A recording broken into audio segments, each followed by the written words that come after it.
La confrontation déjà à la vieillesse, c'est complexe pour les patients parce qu'on a la dégradation à la fois du corps, on a la dégradation de la pensée et doit faire face à une multitude de deuils et notamment de la représentation, voire de l'idéal de soi.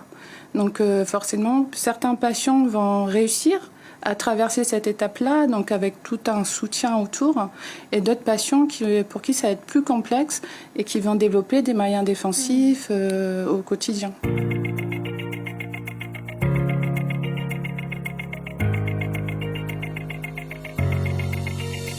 La plupart du temps, voilà, c'est pas génétique, surtout chez les personnes âgées, c'est ce qu'on appelle sporadique. Après, le fait effectivement d'avoir un parent qui a une maladie d'Alzheimer, même si c'est pas génétique, mais ça augmente le risque, d'accord ? Et donc, ça fait partie des facteurs qui favorisent. Donc, on sait aussi qu'on a d'autres facteurs favorisants, hein.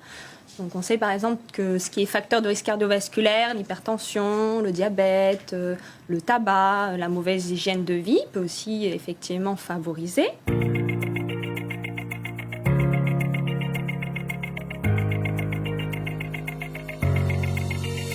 On sait que si durant sa vie, on a stimulé notre mémoire, travaillé l'intellect, eu des relations sociales et lecture, enregistrement de plusieurs notions, voyager aussi, eh bien, il y a moins de risques, et c'est un facteur protecteur des maladies neurodégénératives.